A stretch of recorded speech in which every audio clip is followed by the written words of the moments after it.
what is special about Bhagavan's teachings is the emphasis that he puts on practice. Mm-hmm. Because you can study any number of Advaita texts, but they're all of limited value if we don't put them into practice. And many of those who give talks on Vedanta, and who have written books and commentaries, they miss the point. The point is that the essence of Vedanta is Tattvamasi, you are that. Mm-hmm. So what is the practical implication of such teachings? We are all seeking something. We all want to know God, or we want happiness, or we want knowledge, or we want something. Whatever we are seeking, we take it to be something other than ourselves. That is, as ego, we feel something is lacking. So we are looking to fill up this deficiency that we feel. So we are looking for happiness, for knowledge, for whatever it is, or for God outside ourselves, because we are lacking. So what we are looking for, we assume is something outside ourselves. All the Mahavakyas, Tattvamasi, you are that, Aham Brahmasmi, I am Brahman, I am Atma Brahma, this very self is Brahma, and Prajnanam Brahman, this awareness of this pure awareness is Brahman. They're all pointing our attention back at ourselves. That is, that which we've been seeking outside ourselves is actually ourselves.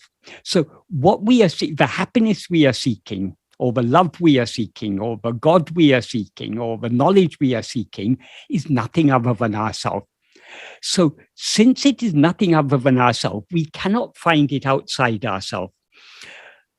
Studying Bhagavan's teachings or Advaita Sastras or whatever is useful to the extent that it turns our attention within. That is the aim of all Advaita Sastras, to turn our attention back towards ourselves.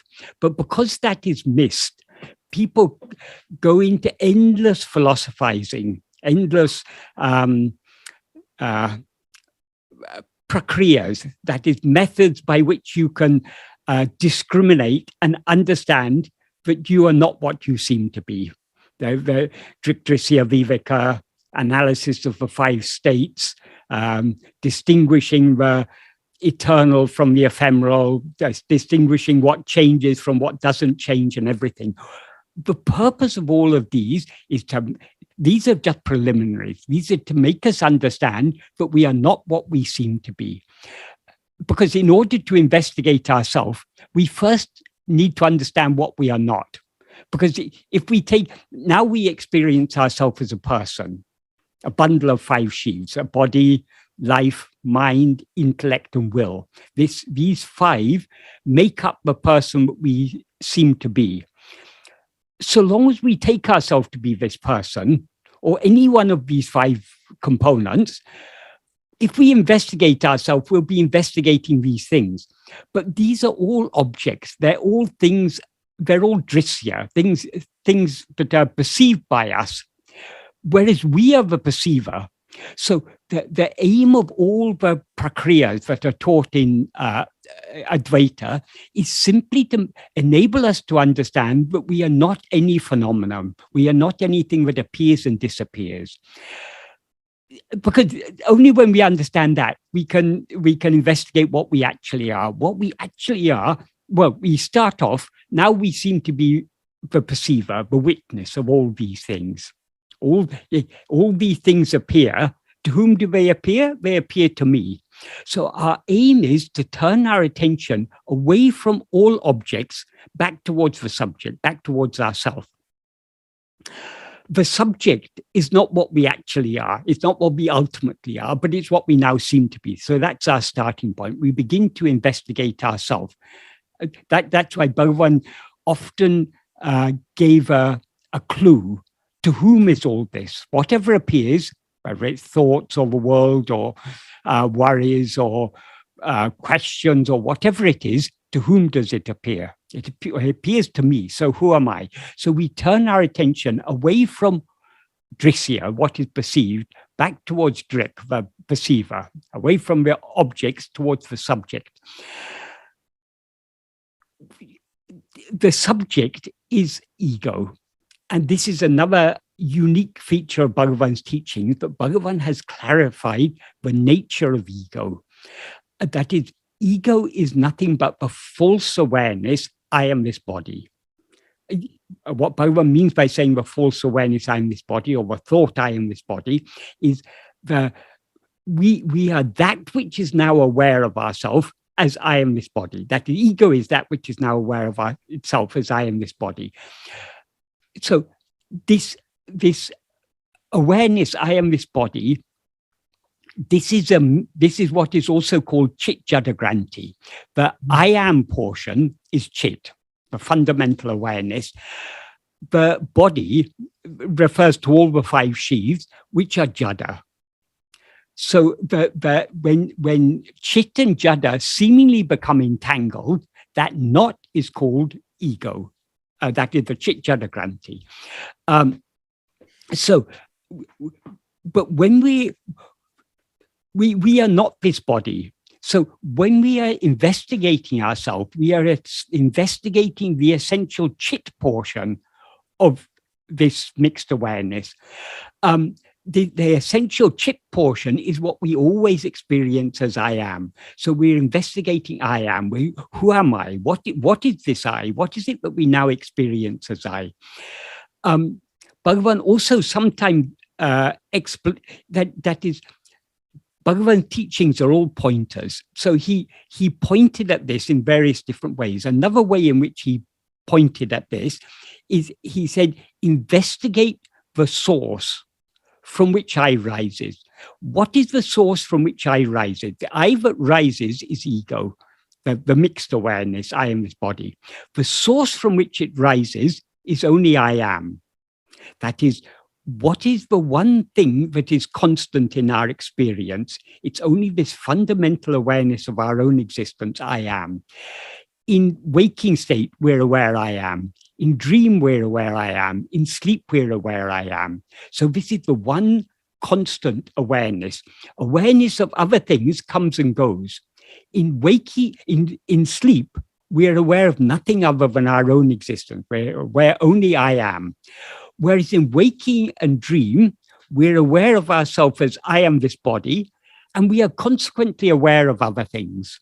So awareness of anything other than ourselves appears and disappears. It appears in waking and dream, it disappears in sleep.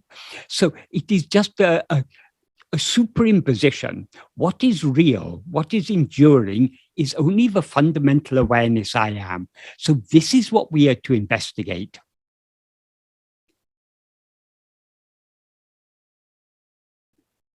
Sure. I guess, but I guess that with my own effort in practicing self-enquiry, I guess one quick question here is how we measure or how we course correct if we are heading in the right direction.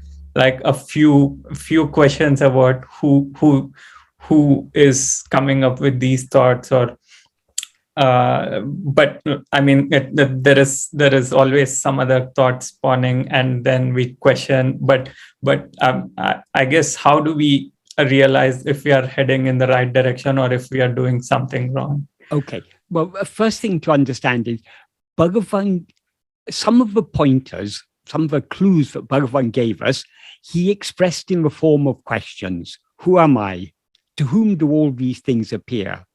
From where does this rising I, ego, arise? Though he expressed these in the form of questions, he wasn't asking us to question these things. These are all pointers. They're pointing our attention back at ourselves. How can we investigate ourselves? We can investigate ourselves only by attending to ourselves. To investigate anything other than ourselves, we need mind, we need five senses, we may need all sorts of instruments we use for investigating things other than ourselves. But to investigate ourselves, no instrument is required. In fact, no instrument can be of any use. We cannot investigate ourselves using the five senses. Even the mind, we can... The term mind is a slippery term because it's used in different contexts, in different senses, in different contexts. One of the senses in which we use the term mind is attention. That is, if you say, fix your mind on that, you mean attend to it. So in that sense, we are using the mind. We are using just our power of attention. This is the basic instrument in any investigation, whether a scientific investigation or an academic investigation or any type of investigation. The basic instrument that is used is attention or observation. This is the only instrument we have to investigate ourselves. So we can investigate ourselves only by attending to ourselves. And as I say, Bhagavan has revealed to us the nature of ego. The nature of ego, as explained by Bhagavan, he explains this very nicely in verse 25 of Uḻḷadu Nāṛpadu. In the final line of that verse, he describes ego as Urupatra Pe Ahande, the formless phantom ego. It is formless because it has no form of its own. And it's a phantom because it's got no substance of its own. So how does this formless phantom come into existence? How does it seem to exist? How does it flourish? He explains in the earlier lines. He says, Urupatri Undam. Grasping form, it comes into existence. Urupatri Nikum, grasping form, it stands. Urupatri Undu Mika Ongum, grasping for and feeding on form, it flourishes abundantly. Uruvittu Urupatram, leaving form, it grasps form. So what Bhagavan implies here, grasping form is the very nature of ego. Ego cannot come into existence, stand or flourish without grasping form. What does he mean by grasping form? Since ego itself is formless, all forms are things other than itself. The term form here means any kind of phenomenon, whether physical phenomena or mental phenomena, all thoughts, all perceptions, everything, they're all forms. Anything other than ourselves is a form. Anything that is distinguishable from any other thing is a form. So in other words, all things other than ourselves are forms. All phenomena are forms. And how do we grasp these?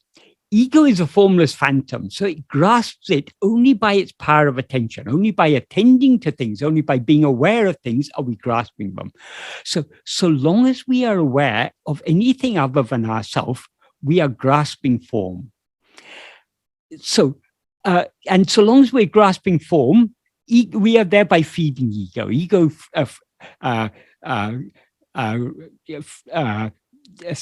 comes into existence, stands and flourishes by grasping and feeding on form. So the first form we grasp is the form of a body. That's the five sheaths that we take to be ourselves. And then through the five senses of this body, we perceive so many external forms. And within the mind, we seem to perceive so many other forms, thoughts, feelings, emotions, likes, dislikes, and so on. These are all forms, all things other than ourselves. So long as we're attending to anything other than ourselves, we are thereby feeding and nourishing and sustaining ego. But then in that same verse 25, Bhagavan says, Tedinal otum Padigam. That means if sought, it takes flight. In other words, so long as ego is attending to anything other than itself, it is thereby nourishing and sustaining itself.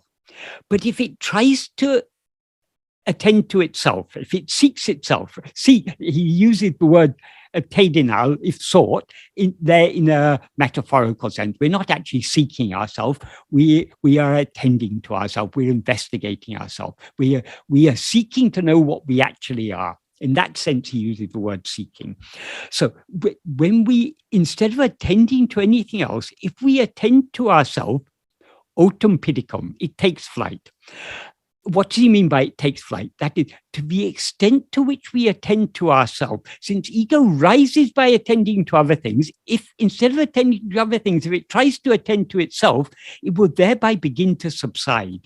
And if we attend to ourselves so keenly that we thereby withdraw our attention from all other things, ego will thereby subside and dissolve back into its source. What is its source? Its source is just that fundamental awareness, I am. So by attending to I am, we thereby subside and merge back into I am. So attending to I am is being I am. As Bhagavan says in verse 26 of Upadēśa Undiyār, Tānai iritale, tannai arilan. Being oneself alone is knowing oneself. So to the extent to which we attend to ourselves, attend to this mere awareness of our own existence, I am, to that extent does ego subside and do we remain as we actually are. So, as I say, Bhagavan has given us many pointers. When we first read his teachings, we understand these pointers to a certain extent, but we can understand them fully only to the extent to which we put this into practice. When we put it into practice, we begin to get some deeper clarity, some deeper understanding of what Bhagavan is talking about. And then when we go back to read his works, we see in them greater depth of meaning, greater depth of, we see more implication in them. So to keep us on the right track, doing that is, in Vedanta it is said, this path consists of Sravana, Manana, Nididhyasana. Sravana literally means hearing, but it's used in the sense of studying. That is, reading Bhagavan's works or hearing his works. That is the Sravana. But merely reading something is not sufficient. We need to also understand it. And in order to understand it, we need to think deeply about it. Why does Bhagavan say like this here? What connection does what he has to say here have to what he says here? Slowly, all the pieces of a jigsaw begin to fall into place. That is, Bhagavan's teachings are a coherent whole. So the more we understand one aspect, the more light it throws on other aspects. So slowly, we come to understand Bhagavan's teachings more clearly and more coherently. But in order to, our manana will remain relatively superficial unless we put it into practice. The more we put it into practice, the more deep our sravana and our manana becomes. So in order to keep us on the right track, in order to be sure that we're on the right track, often reading and thinking about Bhagavan's teachings is extremely beneficial. Not only that, we have very strong Vishaya vasanas. Vishayas means anything other than ourselves. Vasana means inclination. So we've got a strong inclinations to attend to and to experience things other than ourselves. So because of the strength of our Vishaya vasanas, our attention keeps on slipping away from ourselves towards other things. So when we read Bhagavan's works, they're constantly encouraging us to turn back within. So that's another benefit. By studying Bhagavan's works, we get a deeper understanding of what he's talking about, deeper and clearer understanding, and we also get more motivation to put this into practice. But the real clarity, that is, we can get a certain degree of clarity by reading and by thinking about it, by the sravana and manana. But the real clarity comes only from the nididhyasana, because when we are putting this into practice, when we're turning our attention back towards ourselves, what we are attending to is the original light, the light of pure awareness. That light of pure awareness that is always shining in us as I am. This light of pure awareness is the light that illumines the mind and thereby enables the mind to know all other things. So that's why I say it's the original light. By attending to the original light, we are, so to speak, bathing in clarity. So the more we attend to ourselves, the more clarity we get. And that clarity will enable us to understand Bhagavan's teachings more clearly. And the more clearly we understand them, the more we will be encouraged to put them into practice. So it is this iterative process of Sravana, Manana, and Nididhyasana. Some people without practical understanding explain this as, first you have to read, then you have to do manana, then you have to do nididhyasana. Yes, it is in this order, but it is an iterative process. That is, we read it, we think about it, we put it into practice, and then we read about it, we think, because as we do this, we go deeper and deeper in the practice. Because of the strength of our Vishaya vasanas, we are not able to hold on to self-attentiveness without a break. Our attention keeps on slipping away from ourselves. So when our attention slips away from ourselves, what is the most beneficial thing to attend to? It's to attend only to Bhagavan's teaching, because they will be constantly pointing us back at ourselves. So by repeated Sravana and Manana, even after some time, Bhagavan's works actually are very, very few. Bhagavan has written that all that we need to understand is in Bhagavan's own original writings. So there's Nāṉ Ār, there are works like Upadēśa Undiyār, Uḷḷadu Nāṛpadu, Atma-vichara, Ekama Panchakam, and there's Aruṇācala Panchakam. These and just a few other works, these are all of Bhagavan's original works. And if we read these, we will get all the help and all that we need to understand is Bhagavan has given us in these works. That is, all his teachings are given in a very clear and systematic manner in these works. So if we are repeatedly studying these, after some time we become so familiar with these, it becomes unnecessary even to read them. We begin to remember them. So the manana can be going on in our mind all the time. Whenever we're not attending to ourselves, we can be doing manana.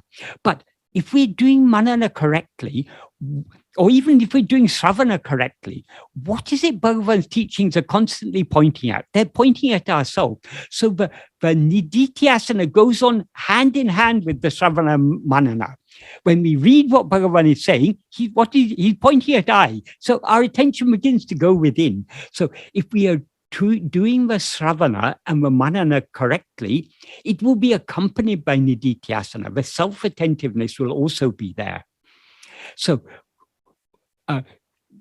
if we understand Bhagavan's teachings correctly, all that is required, and this practice can be summarized in just a few words: being self-attentive, attending to nothing other than ourselves. That is our aim. And we just need to persevere in this practice. As I say, because of the strength of our Vishaya vasanas, our attention keeps on coming out towards other things. And if we are honest with ourselves at present, we have more interest in knowing other things than we have in knowing ourselves. That's why our mind is constantly dwelling on other things instead of dwelling on ourselves. So this is the stage we're at now. So we need to weaken our Vishaya vasanas and strengthen the opposite vasana. The opposite vasana is what Bhagavan called Satvasana. Satvasana means the inclination just to be, the inclination to attend to our own being. How can we just be? Only by attending to our being, because being ourselves is knowing ourselves. So by attending to our being, we are being our being. So the Satvasana is that inclination to attend to and to know and to be what we actually are. So the more we practice this, the more we are strengthening our Satvasana and weakening Vishaya vasanas. It's important here to understand the nature of vasanas. Vasanas means inclinations. So we have so many inclinations that are pulling our attention here and there, but we are not bound by any inclination. You may have an inclination. You've eaten a full meal. It was a very tasty meal. You may have an inclination to eat more, But you also have an inclination, and you also know, but if you eat more, you're going to not feel well. But overeating is not good for us. It's not good for the health, and we don't feel good. So though you have an inclination to eat more, you also have a contrary inclination to stop eating. So you are free to follow either inclination. Either you can follow your inclination to eat more and feel unwell, or you can follow your inclination to stop eating and you stop eating. So we are not bound by our inclinations. So we either allow ourselves to be swayed by an inclination or we don't allow ourselves to be swayed by it. The more we allow ourselves to be swayed by any inclination, the more we are strengthening it. So if today you allow yourself to eat a little more, you'll be more inclined tomorrow to eat a little more, and you slowly strengthen that vasana, and you end up overeating and you become obese and everything. Or it's like this with anything. If you patterns of thought, if you become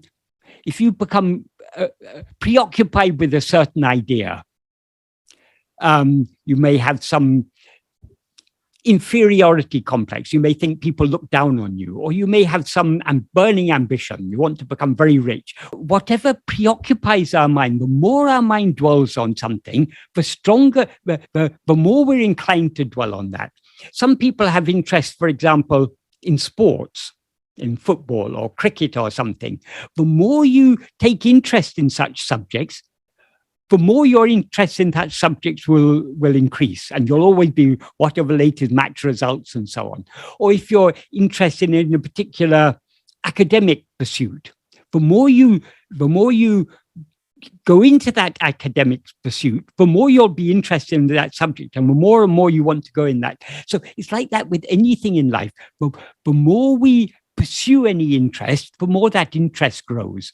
So the nature of vasanas is that they are strengthened to the extent to which we allow ourselves to be swayed by them. So, and they are conversely, they are weakened to the extent that we don't allow ourselves to be swayed by them.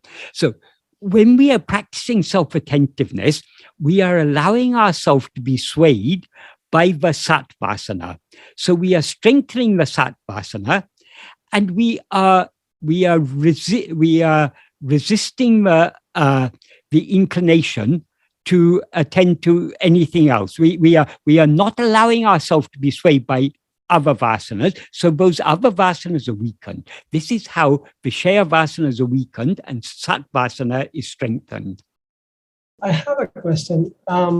So in order to make progress on the spiritual path, like on the self-enquiry, and to weaken this Vishaya vasanas, does Bhagavan teachings recommend basically to not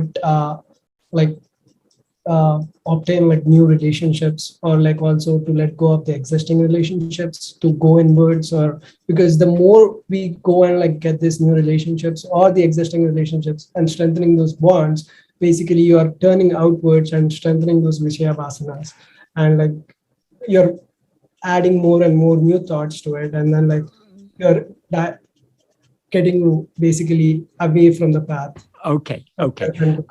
That's a very good question. One thing we need to understand is Bhagavan's path is an inward path. Whatever happens whatever happens to us is what is called prarabdha. It's the fruit of our past karmas that is already predetermined.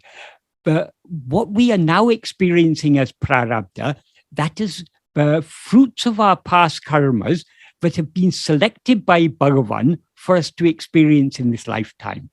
We have had crores of janmas. So and in each janma we because our desires are far strong, are so strong, we do more agamya. Agamya is the action we do under the sway of our Vishaya vasana, the actions we do under the sway of our will. We do more agamya. In other words, we accumulate more fruit. Agamya are the karmas that bear fruit.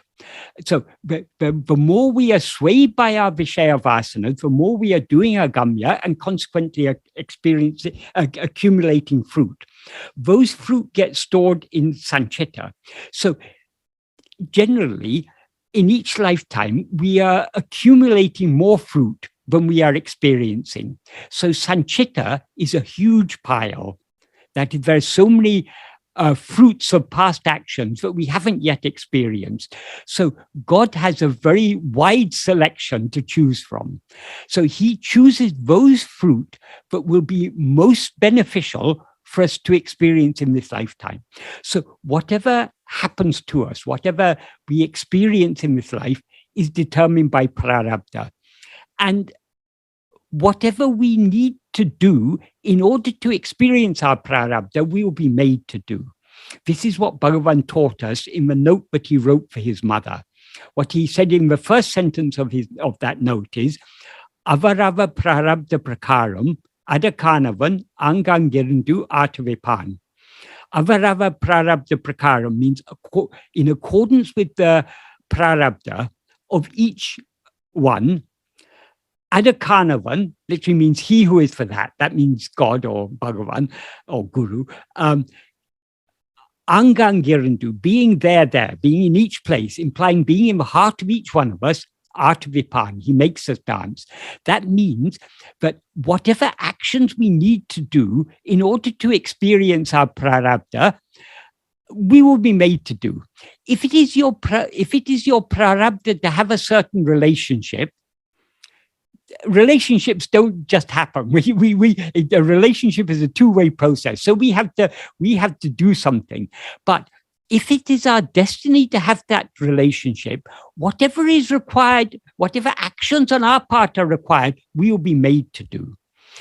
However, this does not, people wrongly assume that this means, then Bhagavan says all our actions of mind, speech, and body, we are made to do by God.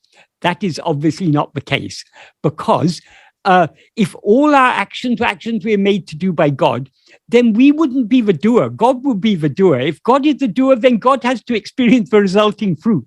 But we do agamya. Agamya is the actions we do according to our will. So that is what we are to experience. That is what is predetermined. What we want to experience, what we try to experience, that is, we have freedom.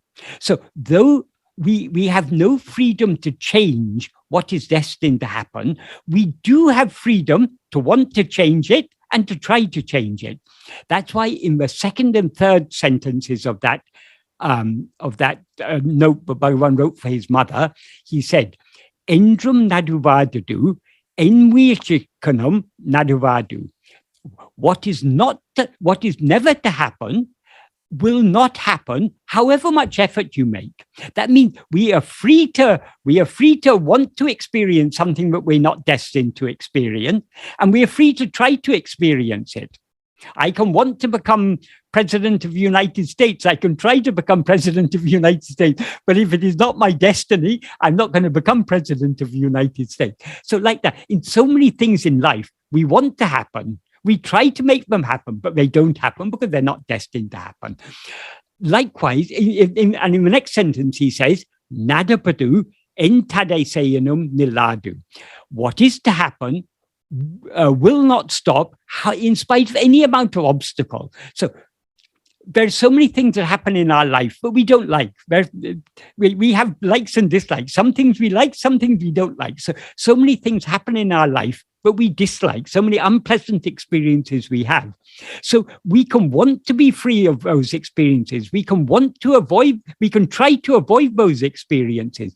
But however much we want to and try to avoid those, we cannot. What is destined to happen is going to happen. What is not destined to happen is not going to happen.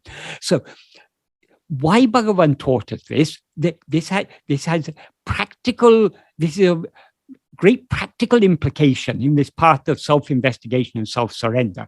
Because if we understand that whatever is to happen is going to happen, whatever is not going to happen is not going to happen, it's all predetermined, we will lose interest in these things. So long as I think, if I work hard, I can become rich, if I want to become rich, I'm going to work hard.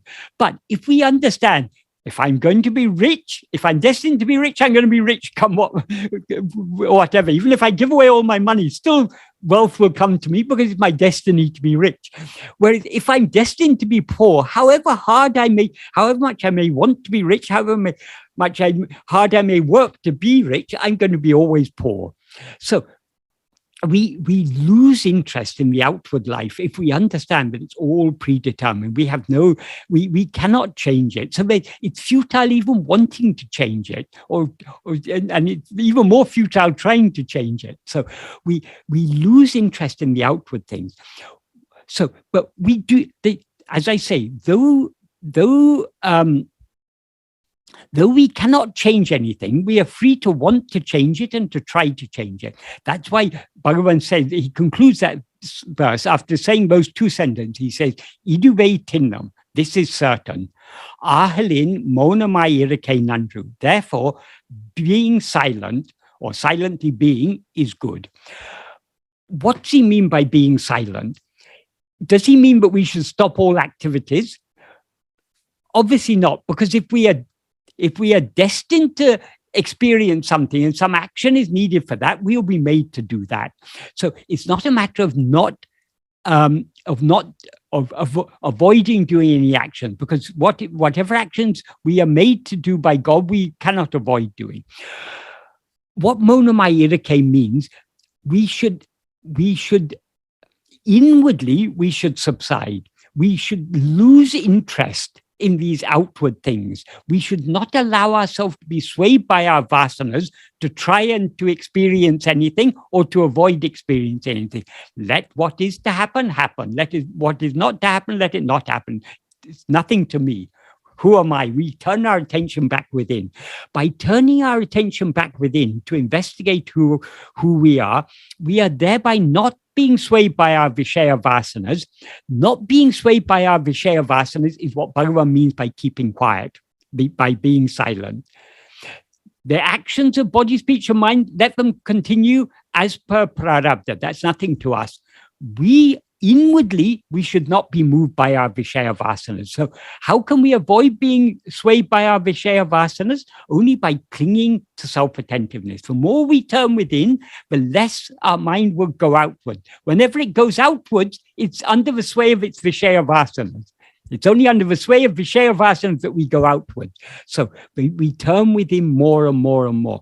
So what is going to happen in your life for relationships, for work, all these things, these all will go on according to prarabdha.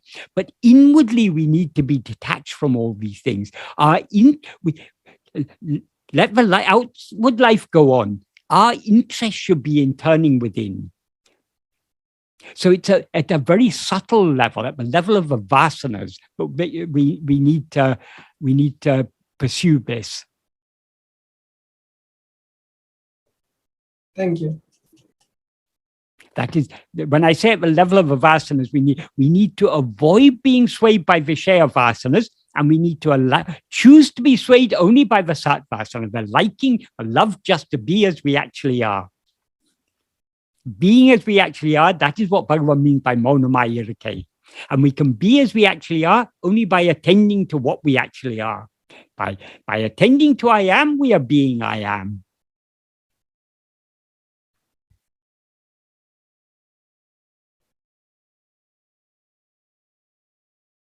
Yes, one question here is then, any thoughts that we tend to have, which are due to our Vishaya vasanas, yes, are those then also part of the destiny per se? Like, that is, we can. That is action. There are three instruments of action: mind, speech, and body. We cannot. So these are all acting, and we cannot distinguish to what extent any action is driven by God in accordance with the prarabdha. In other words, is according to His will, or to what extent is driven by our vasanas. In other words, according to our will. people often ask, if such and such happens, is that God's will, or is that prarabdha, or is that free will? Or in other words, is it God's will or is it our will? We cannot know. We cannot know, and we need not know. What we need to understand is whatever we are made to do by mind, speech, or body, by God, we will be made to do. We cannot avoid that. What we need to avoid is being swayed by our Vishaya vasanas. So we need to take interest only in turning within, not in other things. To the extent to which we take interest in other things, we are thereby being swayed by our Vishaya vasanas and allowing our attention outward. To the extent that we allow our attention outwards, we become engaged. That is the movement of our attention away from ourselves towards other things. That is thought. That is mental activity. And mental activity gives rise to activity of the speech and body. So both of these, that is our mind, speech, and body, are being driven by God's will and by our will. How to let them be driven only by God's will, how to surrender our will to his will. We need to stop being swayed by our Vishaya vasanas. To the extent that we hold on to self-attentiveness and thereby don't allow ourselves to be swayed by our Vishaya vasanas, we are surrendering our will to his will. As Bhagavan says in Aruṇācala Padigam, verse 2, Ninishtam enishtam, your will is my will. That we have no will of our own. We have no likes, dislikes, or anything. Whatever happens according to his will, that is my will. Ninishtam enishtam imbedaku. That is imbu adu eku. That is happiness for me. So we should not have any likes or dislikes of our own. In the 19th paragraph of Nāṇ Ār, Bhagavan says, Virupu Verupu Rendame Verupu Takana. Likes and dislikes are both fit to be disliked. So we should try to be free of likes and dislikes. We should not allow ourselves to be swayed by our Vishaya vasana. Let anything happen. It's all happening according to his will. And he knows what is best for me. More than me, he knows what is good for me. So let it all happen according to his will. Let me not have any will of my own. How do we avoid being swayed by our will, by our likes and dislikes? The seeds that give rise to those likes and dislikes are the Vishaya vasanas. So don't be swayed by the Vishaya vasanas. Hold on to self-attentiveness. The more we hold on to self-attentiveness, the more we are weakening the Vishaya vasanas, and the less we will be concerned about whatever is happening outwardly. So as we practice what you're suggesting, or what Bhagavan has suggested, so are we really engaging in would you say that while a thought sprouts, which is due to a Vishaya vasana, is that translated as engaging in a Vishaya vasana, a compulsive thought per se, no matter how much you turn it into an action, but the fact that the compulsive thought sprouts in your mind, is that engaging in Vishaya vasana? Yeah. That is, Bhagavan talks in Nāṇ Ār about being swayed by acting under the sway of Vishaya vasanas. So if we are swayed by them, that means we are. He says, Vishaya vasana vayatai. That means vayam is a Tamil form of the Sanskrit word vasam. Vasam means under the control of, under the sway of. So if we allow our attention to move away from ourselves, that is under the sway of our Vishaya vasanas. And we may just allow the beginning of that that is when our attention is first swayed by a Vishaya vasana. It sprouts in the form of a thought. Mm-hmm. And then thoughts, in turn, if we allow ourselves to follow those thoughts further, they become words and bodily actions. So these are all actions. The movement of our attention away from ourselves towards anything else is the beginning of the beginning of all action. Got it. Oh, thanks. That's why in verse 2 of Upadēśa Undiyār, Bhagavan says, Vinayam vilevu vilefutru. The fruit of action perishes. What's that mean? When you experience the fruit of any action, that fruit is thereby finished. That is, if you eat a mango, you can't eat it a second time. Once it's eaten, it's finished. That's the end of that mango. So likewise with the fruits of action, each fruit can be experienced only once. Once you've experienced that fruit is finished. But that is not the end of the problem, because he then says, Vitai means as a seed, the seeds he's referring to there are the vasanas. It's the vasanas that prompt us to engage in more and more actions. That is, when we do any action, it has two consequences. One is the fruit. That is what is to be experienced as a consequence of that action, which we will not experience in this lifetime, because the fruit that we're to experience in this lifetime have already been predetermined. So the fruit goes and gets stored in Sanchita, and it may or may not be selected in some future life for us to experience. But in addition to the fruit, there are also the seeds. The more we do any action, the more inclined we are to do that action. So if you've got an obsessive thought, the more you obsess about that thought, the stronger that vasana becomes.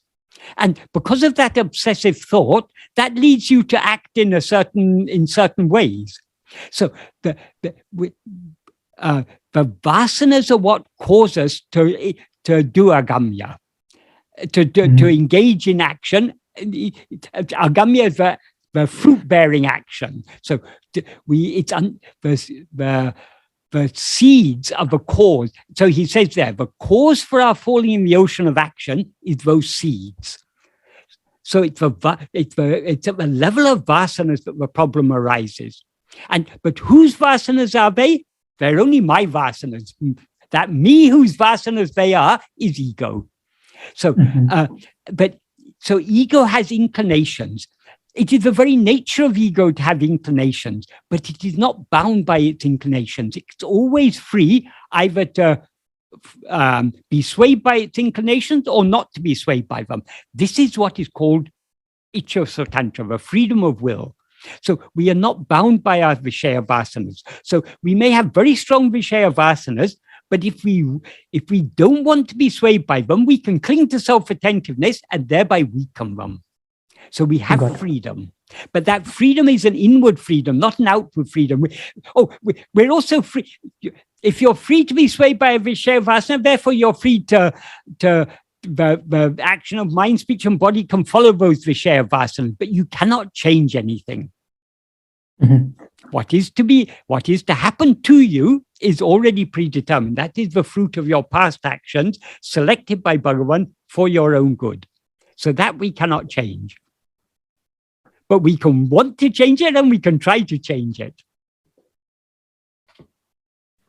So in other words, there's no incompatibility between freedom of will and freedom of action on the one hand, and predetermination on the other hand. Predetermination determines what we are to experience. Freedom of will and freedom of action determines what we want to experience and what we try to experience.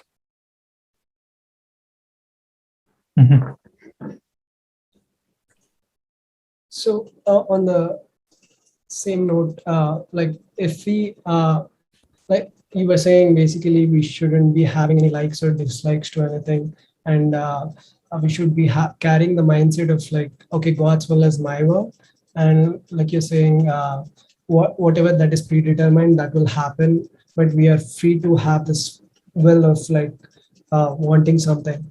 So I'm just like trying to like understand, like if it's all predetermined, like where is the element of aspirational life? Like, do we actually have to have that aspirational life? You don't have to, because whatever you are to experience, it's already predetermined. You are free to have aspiration. You can want it. Nothing stops us wanting whatever we want. I can want to be as rich as Jeff Bezos or Bill Gates or someone. However much I want to, however much I try to, I'm not going to be. So, but that doesn't stop me. I'm perfectly free to want to, and I'm also free to try to. But it's not going to happen because it's not destined to happen. So we can have aspiration, but having worldly aspiration, if we understand Bhagavan's teachings, we will understand having worldly aspiration is futile. If it is your destiny to be as rich as Jeff Bezos, it's going to happen to you anyway, whether you aspire for it or not. It's unlikely to happen, and you're unlikely. Those to whom it does happen, they almost invariably aspire for it, because another thing that is to be understood, prarabdha is tailor-made to suit us, to our present state of spiritual development. The prarabdha is tailor-made to suit that. So Jeff Bezos has a certain prarabdha to be the richest man in the world. It's because he has such strong vasanas in that direction. It's not that his vasanas that are causing that prarabdha, but God has tailor-made his prarabdha to suit his particular set of vasanas. So he had so much aspiration to, now he wants to build a, I just saw something in the news a day or two ago. He wants to build an industrial park or something, a trade park in space. So he's got so much aspiration. He may do so if it's his prarabdha. If it's not his prarabdha, however much he aspires to do so, it's not going to happen. So having worldly aspiration is futile. We should have aspiration to know and to be what we actually are, if we want to be truly happy. Because as Bhagavan said, there's no happiness to be gained in any of these external things. So if we want to be truly happy, we should aspire only to turn within. That is a wise use of our will. If we aspire to worldly things, that is a misuse of our will, and we are just perpetuating this endless cycle of births and deaths. If you aspire to be as rich as Jeff Bezos, you may not be as rich as Jeff Bezos in this lifetime, if it's not your destiny, but some 100,000 years, lifetimes ahead, you may become as rich as Jeff Bezos. So why to have these worldly aspirations? True happiness lies only within. Whatever is to happen, if you're to live a nice, comfortable life with all the material things, a nice job, and to have a nice wife and nice children and everything, that's all going to happen, whether you want it or not. If it's not your destiny, it's not going to happen. So why should we if we understand Bhagavan teachings, we'll lose interest in these external things. What is destined to happen is going to happen. In spite of your losing interest, if you're destined to get a good job and to have a good salary and to have a nice wife who's very compatible with you and to have nice children who are of the same type of mindset as you, then it will happen. But if it's not destined to happen, it will not happen. So everything is already predetermined. We need not be concerned about this external life. It's going to happen as it's going to happen. If we are wise, we will aspire only to turn within. And let the outward life be taken care of by prarabdha, as it's going to be taken care of whether you let it, whether you leave it to in God's hands or not. His will always prevails. So why not just surrender to his will? Okay. On that note, how can I guess given surrender also is a equally important tool in spiritual progress. Yeah. How could one understand? I think how can one improve their own sense of surrender to Bhagavan? to the extent that that is truly, though Bhagavan sometimes talked of surrender and vichara as if they were two different paths, he also made it very clear that we can surrender ourselves only by investigating ourselves. That is, surrender can begin on the path of bhakti. That is, so long as if on the path of bhakti go through two stages. In the preliminary early stages of the path of bhakti, we take God to be something other than ourselves. That's called Anya Bhakti. But when we go deeper and we recognize that God is that which is shining in our heart as I, then our Anya Bhakti becomes Ananya Bhakti. Where we, instead of having love for God as if he was something other than ourselves, we love God as our own self. So even in the stage of Anya Bhakti, when we take God to be something other than ourselves, and we are worshipping him, doing puja, japa, dhyana, all these things, surrender can begin at that stage. We can begin surrendering our will to the will of God, even when we're taking God to be other than ourselves. But that is not self-surrender. That is surrender of our will. The self-surrender begins only when we come to this Ananya Bhakti, when we recognize that God is nothing other than that which is shining in our heart as I, and we begin to turn our attention within. That is truly surrendering ourselves to God. So it's necessary to surrender our will, because so long as we've got a strong outward going vasanas, we won't even be willing to surrender ourselves. But we cannot surrender our will completely so long as we remain separate from God. So in order to, the surrender can become complete only by surrendering ourselves. That's why Bhagavan spoke about Atma-samarpanam, surrender of oneself. Oneself here, Atma in this context doesn't mean our real nature, it means ego. We can't surrender what we actually are, we can only surrender what we seem to be. So we need to surrender. We start by surrendering our will, but ultimately we need to surrender ourselves as ego. And how to surrender ourselves? As Bhagavan said in verse 25 of Uḷḷadu Nāṛpadu that I referred to earlier, the nature of ego is to rise, stand, and flourish by attending to things other than itself, but to subside and dissolve back into its source by attending to itself. So we can surrender ourselves only to the extent to which we attend to ourselves. That is why Bhagavan says in the first sentence of the 13th paragraph of Nāṉ Ār, which is the paragraph where he's talking about surrender, he begins by saying, Anma chintane tavira, vera chintane kalambavadaku, satram idam kodamal, atmanishta paranai iripade, tanne isanaku alipadam. To understand this sentence clearly, it's useful to break it down into parts. The main clause is, Atmanishta paranai iripade, tanne isanaku alipadam.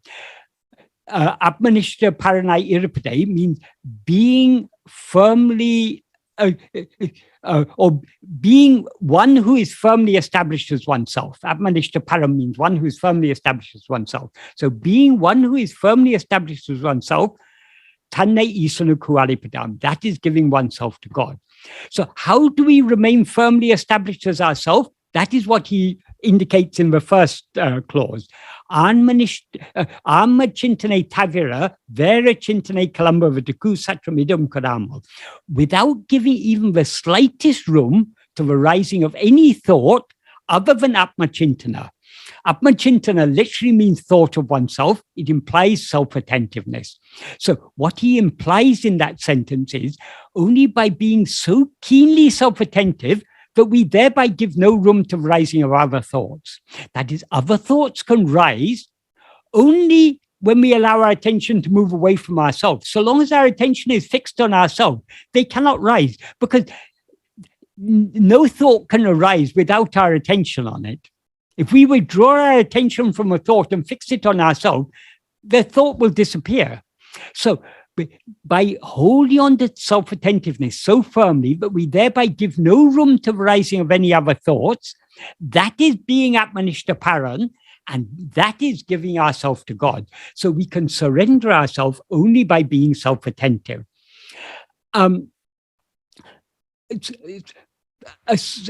So ultimately, self-surrender and self-investigation are one and the same thing.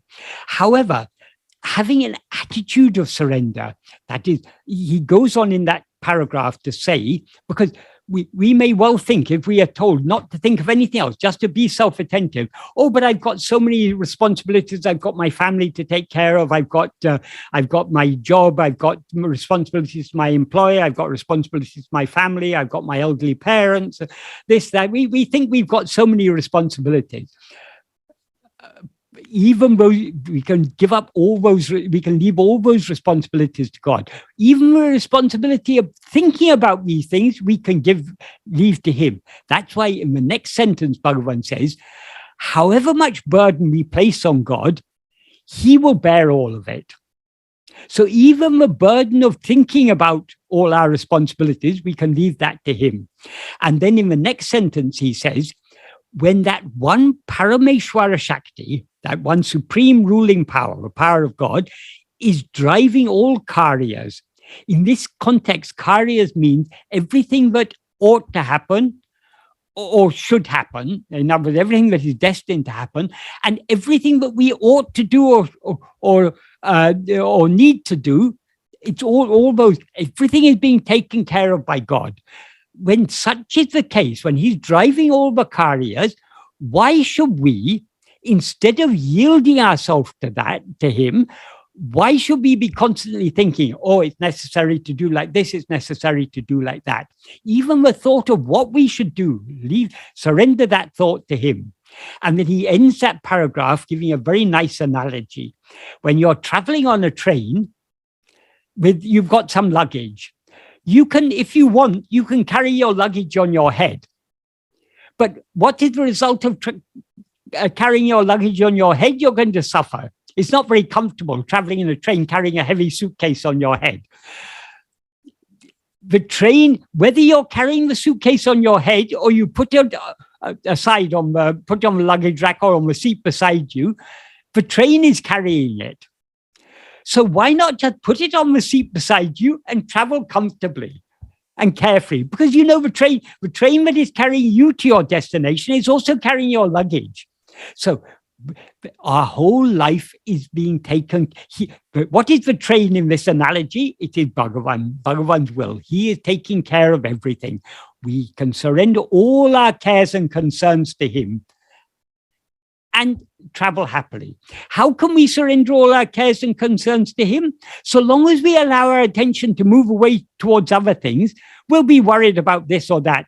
Or how do I pay my mortgage? How do I pay the rent? How do I pay the bills?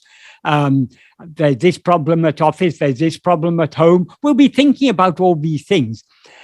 That is carrying our burden on our head. If instead of thinking about all these things, we cling to self-attentiveness, we give no room to rising of any thought other than Atma-chintana, other than self-attentiveness, he will take care of everything. Whether we surrender to him or not, he is taking care of everything. Our surrender doesn't change what is going to happen. It's going to happen as it's going to happen. That's already predetermined. We are free from the burden of it.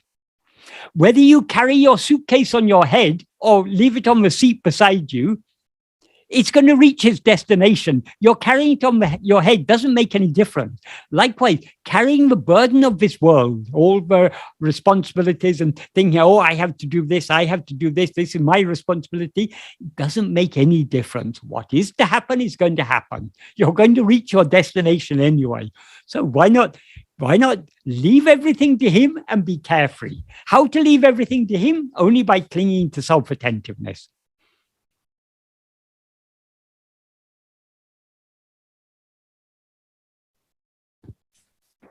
I guess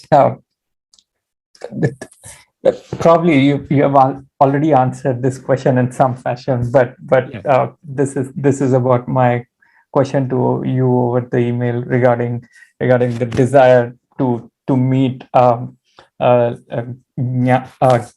or an enlightened master, a living enlightened master. Is that also then? Is it also then safe to say that we should leave it to destiny? If that's bound to happen, then it's bound to happen. Absolutely. moreover, this term, that is, Bhagavan knows what is good for you. Who knows, in your previous life, you may have been with Bhagavan. So that is when, where, and how we need what help is known to Bhagavan, and he will give that help. So we shouldn't be looking for things outwardly. Sadhu Om often used to say, even if you go in search of a guru, if you find a real guru, what will the real guru tell you? Turn within. Bhagavan has already told you turn within. Why should you go looking outward for someone to tell you turn within when Bhagavan has already appeared in your life to tell you to turn within? And regarding this idea of living guru, Sadhu Om used to say that is because people think of living guru, they take to mean a living, a body that is living. So Sadhu Om used to say, yes, a living guru is absolutely necessary. But if what you mean by a living guru is a living body, then that living guru will one day become a dead guru. That is a useless guru. We don't want a living guru who's one day going to become a dead guru. We want an ever-living guru. Bhagavan is not a dead guru. People think, oh, Bhagavan is dead, so I have to go looking for a living guru. We have misunderstood who is Bhagavan. Bhagavan is not a dead guru. Bhagavan, the whole of Bhagavan teaching is, I am not this body. So he took that name and form, that body, in order to tell us to turn within. But he is the ever-living reality in our heart. So we don't want a living guru who is one day going to become a dead guru. We want an ever-living guru. The ever-living guru is Bhagavan, who is always shining in our heart as I. No other guru is necessary. Bhagavan has given us a very refined understanding of what is guru. Guru is not just a person. He said, God, guru, and self are one and the same. That is, so long as we limit ourselves we take ourselves to be a person, we are limiting ourselves. So we see we ourselves are the unlimited whole. So we have infinite power, infinite love, infinite knowledge. But once we limit ourselves with this body, we seem to have our knowledge, our power, our love all seem to be limited.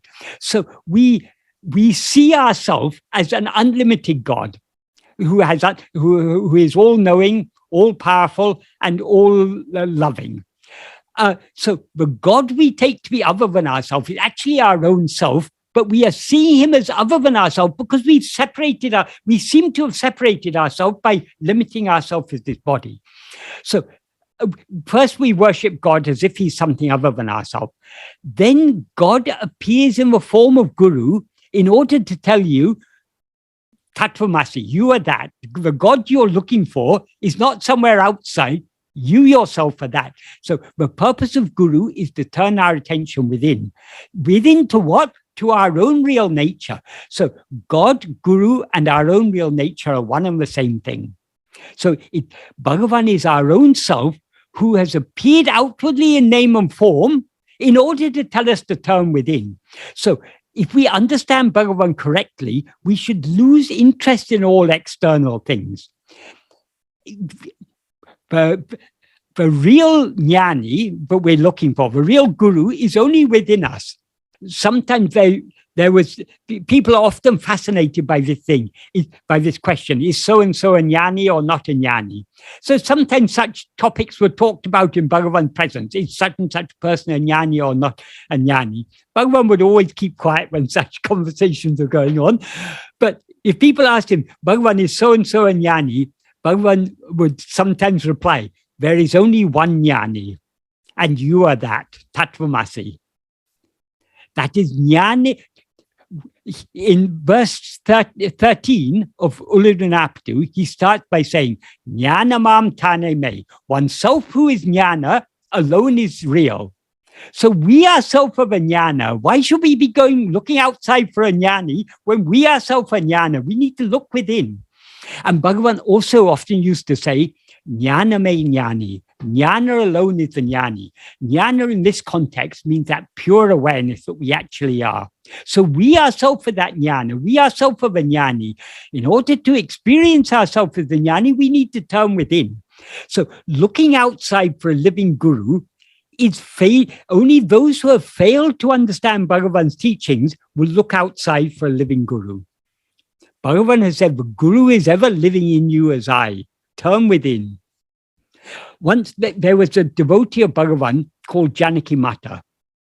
She lived in Tanjore. She often used to visit Bhagavan. During one of her visits, she happened to see Bhagavan returning from Gosala, the cow shed. He often used to go there to see Lakshmi and the other cows. So one day she saw him returning from Gosala, and there were only just one or two other attendants with him. So she thought this is a very good opportunity. So she approached him, she prostrated, and she held his feet and put her head on his feet.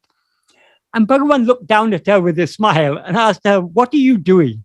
She said, "I'm holding the feet of my guru." Bhagavan said, "These are not the feet of your guru.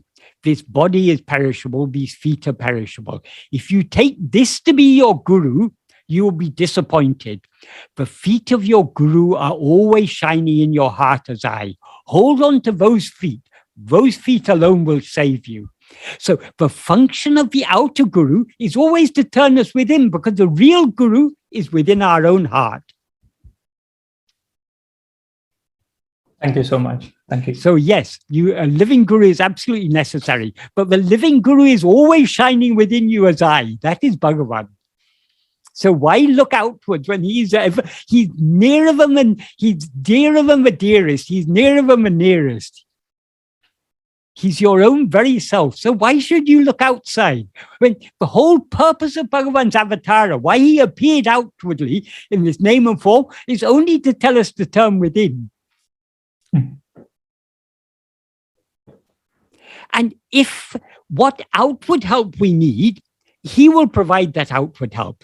Oh, one more thing about this, that is this whole question of satsanga. People say, "Oh, Bhagavan recommended satsanga." Yes, Bhagavan did recommend satsanga, but Bhagavan also gave a very refined understanding of what is meant by satsanga. Bhagavan said, "What is sat? You yourself are sat." So the best satsanga is Atma-sanga. Atma-sanga means associating with oneself, means being self-attentive. Knowing and being what we actually are, that is Atma-sanga. Next best form of satsanga is at the mental level. So more than being in Bhagavan's physical presence, dwelling on his teachings, that is a much better satsanga. And another incident would happen. Once in Bhagavan's lifetime, there was a couple from North India who had come and settled in Tiruvannamalai because they wanted to be with Bhagavan. And every day they used to come to Bhagavan's hall and they would spend time in Bhagavan's hall. At one time, relatives from North India visited them.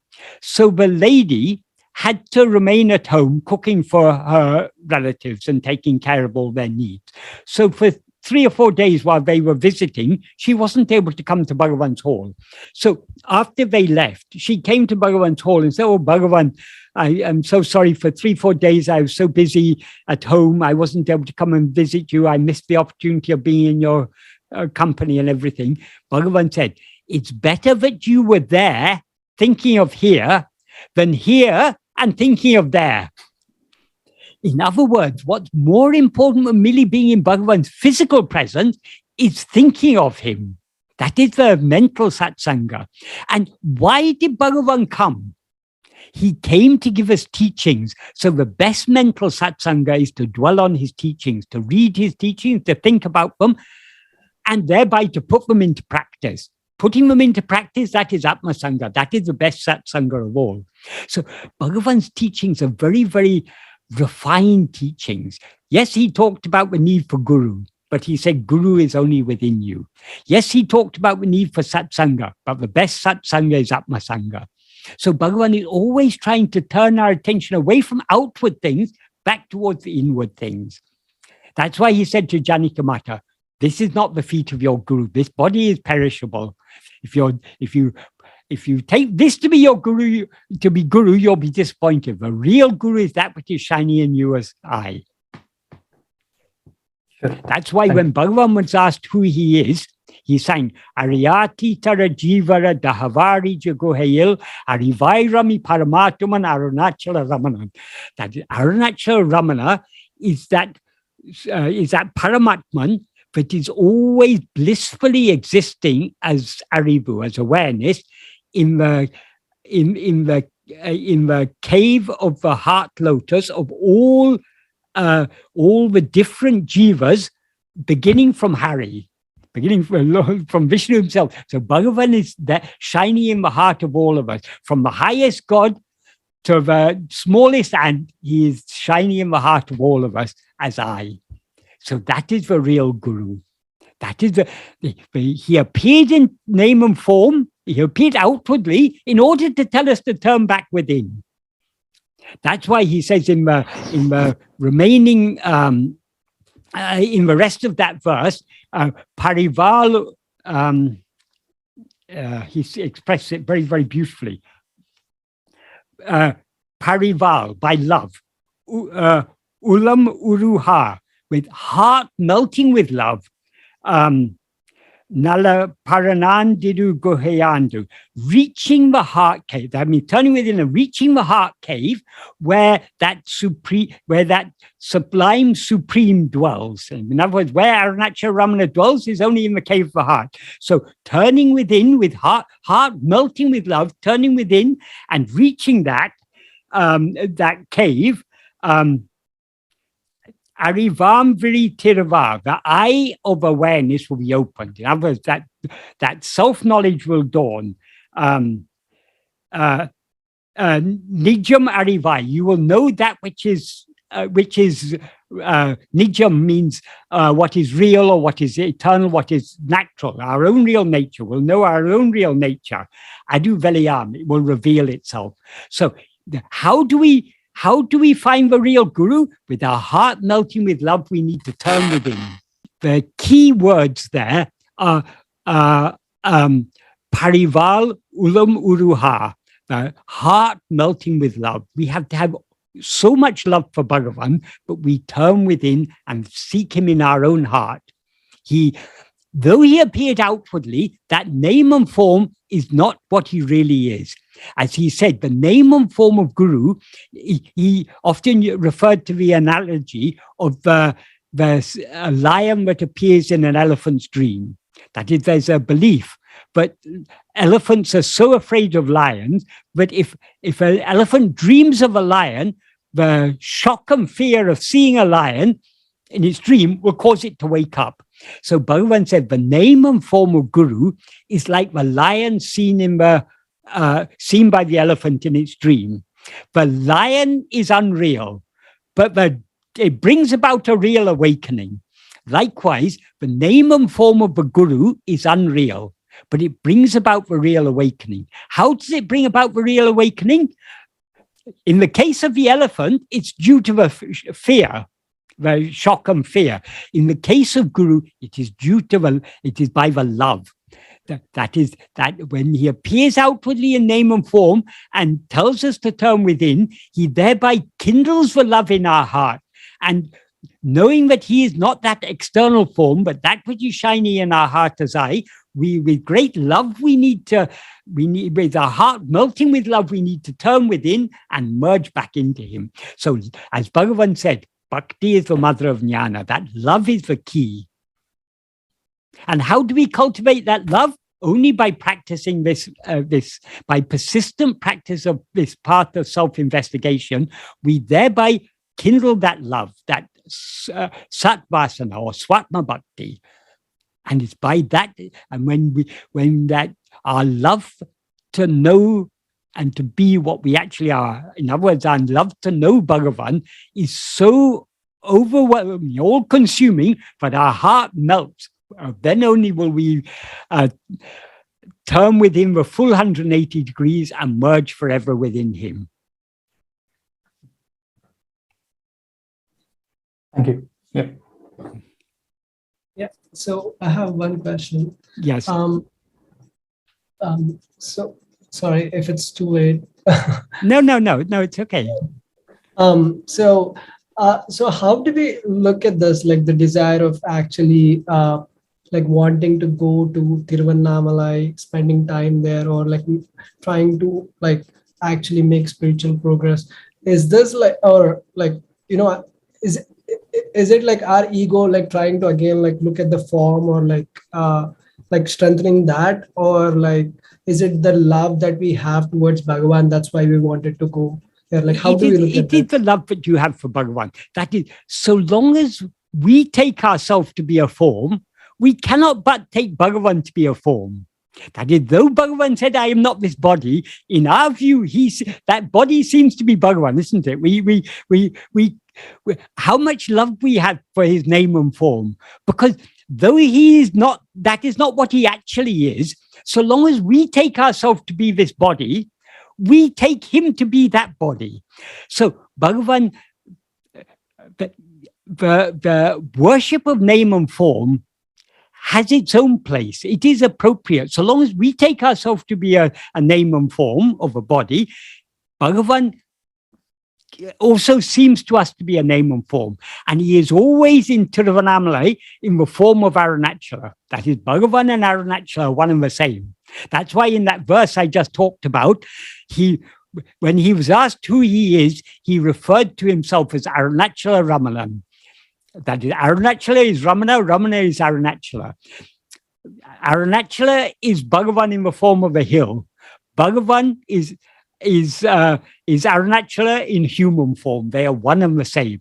So there is a very special presence in Tiruvannamalai.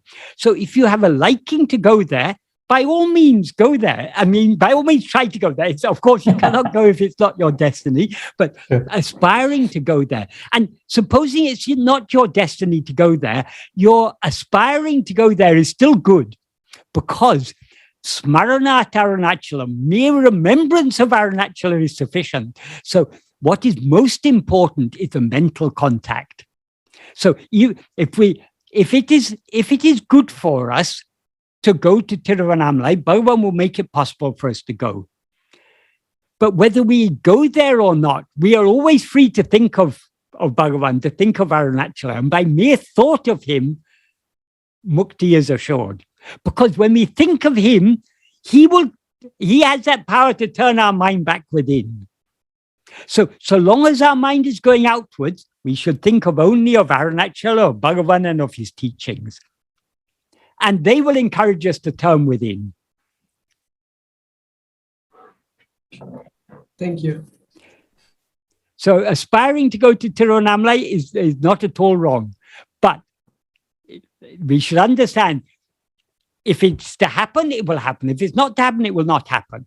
As Krishna says in the Gita, you have the right to the action, not to the fruit thereof. So you're free to want to go to Tiruvannamalai, you're free to go to try to go to Tiruvannamalai. Whether you go to Tiruvannamalai or not is entirely in his hands. If he enables you to go to Tiruvannamalai, that is good. If he doesn't enable you to go to Tiruvannamalai, don't lament, because you've at least got the benefit of thinking of going there. So thinking of him is itself a great blessing. So if we think it's good, let's try and do that. If it happens, that's his will. If it doesn't happen, that's his will. Either way, it's fine for us. So if we think an action is a good action to do, we should do it. We shouldn't be concerned about the outcome, the fruit of that action. If it happens, that's his will. If it doesn't happen, that's his will. Either way that is nishkarmiya karma. We act, but without attachment to a fruit thereof. Om Namo Bhagavate Sri Aruṇācalaramaṇaṇ.